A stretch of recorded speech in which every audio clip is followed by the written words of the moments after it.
I know a little bit about of your backstory in terms of getting into the construction business, stuff like that. But for the guys out there, everybody watching this right now is pretty much trying to be like some sort of online business owner. Yep. So now that you have the best of both worlds, and in terms of that, very successful online presence, online business, as well as a very successful construction company. What are some of the skills that are cross-pollinating that could be valuable for people to understand? Yeah, so one thing I would say is that most businesses, if you look at them like a math formula, if you take out X and you put in Y after you figure out what the product is, most businesses in a lot of way are the same. You're going to have to deal with people. You're going to have to build systems. You're going to have to be tough, and you're always going to have to be working on the business.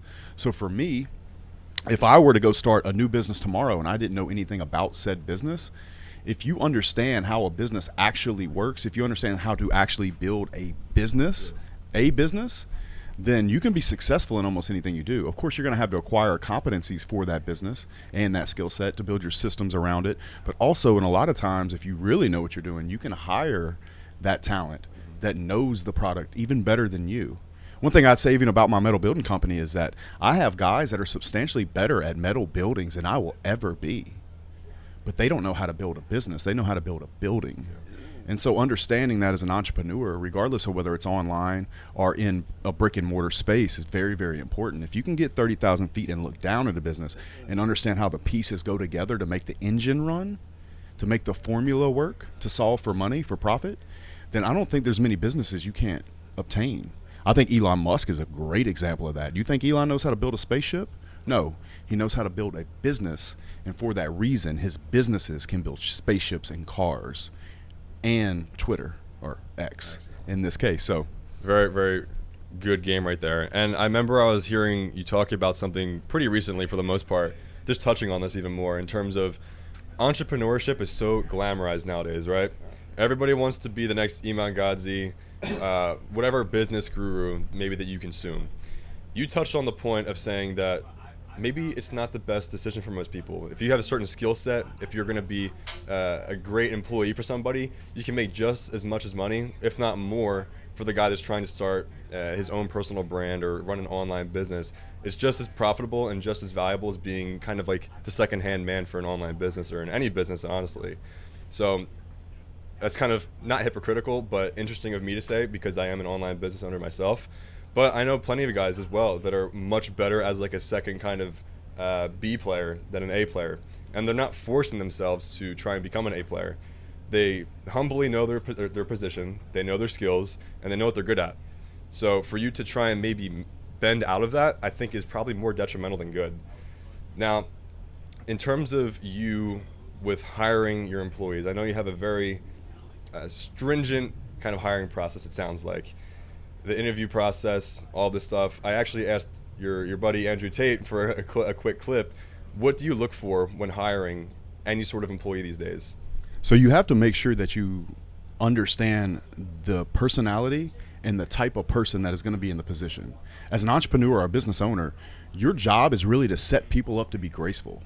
So for example, everybody kind of knows that engineers kind of have an introverted type person. And they're not really good with people. They're good with numbers. They're a bit kind of autistic socially. I would never put that person in a sales position. I take the guy that's outgoing. You set him up, put him in the sales position because he's going to flourish naturally. One thing that people often forget, they think that they're going to plug in roles and responsibilities with experience and a college degree that child was kind of forced into or he thought his parents would like, but it might not naturally match up with who he is as a person. And for that reason, when he goes out into the world, if his true beingness, his true he is as a person, doesn't match up with that position in that company's organizational board, he's likely not to be successful because he's not going to have an energy to fulfill the roles and responsibilities of that role. And so a really good entrepreneur knows this and really evaluates this individual to make sure that their natural nature lines up with the position, not just their resume. Because the resume is a big lie most of the time.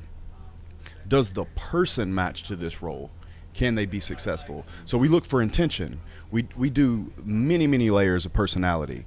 We do many, many loaded questions to take things out of them. We watch how they act in the interview. I'll have people literally come into an office while I'm doing an interview just to see how they respond to the person walking into the room. Do they curl up? Do they join the conversation? Depending on the position. Yeah. So there's a million things you can do, but understanding as a business owner, your job is to set somebody up to be graceful. So trying to find that true nature to them and then match that to what that position truly needs is really important. In addition, when you're starting out, the best thing you can do is fire yourself from the roles that you don't match up to. I love doing that because naturally, I'm not the best sales individual. I am a people person. I'm good at getting people together, but when it comes to the sales process, it's not my strength. Right. So I was actually talking with somebody else I had on recently, and they were telling me that you don't want to be too quick to hire, though, and I want to get your opinion on this because for anyone on here listening that does have an online business, trying to hire quickly, I went through the process of 6 months understanding the business, getting familiar with it, understanding the ins and outs of it, and before I wanted to go and hire somebody. That way I'm able to guide them. I know like what's pretty much going to be popping up on certain sales calls and stuff like that. And then they're able to be trained. How quick, or let me reword this. When would you look to hire somebody to kind of fire yourself for that position? Well, there's a couple of things. I'd say two things about that. When you very first start off, one of the best exercises you can possibly do is build an organizational board to the potential of where you want to go. So build the organizational board 10 years out. Like when the company's as big as you think you can possibly get it, right? Then daily, and as the business goes on, you're going to learn more and more about your business and things you need. So you make a list of all the things that you did that day. Let's say you sent an invoice. Then you, made a phone call to sell. Then you set up some marketing campaigns. And you make this big list. And at the end of the day, you sit down and then you match what the task was with the position in the org board. And then you start to see that company being built out. So that way, when it does come time to hire, you realize what you don't have an energy for, what will give you the best return on investment of capital to grow the business. And then you take that list that turned into an org board and 5 roles and responsibilities for each individual, and then you hand it to a person that matches that personality type. And when I say personality type, I'm talking about an energy for it. I'm not talking about like a Myers-Briggs. The person that has that natural energy for that capacity in that position, you put them in that role. And that first hire needs to be somebody. Hiring people are easy. There's no such thing as an expensive employee. You have to do the math on it. If I hired this sales guy, how much, and he does these 5 things every day, and I get that measurable given to me every day, and I know that he is performing these tasks, how much revenue does that mean? Good. How much profit? Okay, I paid the guy $100,000 a year, but if he's making 30 calls a day and he brings an extra $1 million at 30% profit, then he made me $200,000 a year when you subtract his $100,000 salary. Yeah. He's not expensive. So if you can back into that math and really understand the roles and responsibilities of your company and really understand the organizational board and create a report where you know where these numbers are every day, it's impossible to lose money on a guy unless he flat out doesn't perform, which would ultimately be on you because you picked the wrong guy.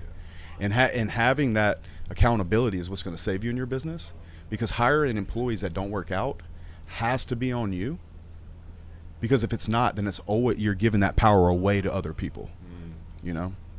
That was good. And you're basically reverse engineering the entire process. 1,000%. From like the top line back down. Yes. And you grow into the org board. Yeah. So imagine the org board up on the wall, right? And all the positions are grayed out. And you slowly start to fill them and then they click on. And you know where you're going next. And it's going to change.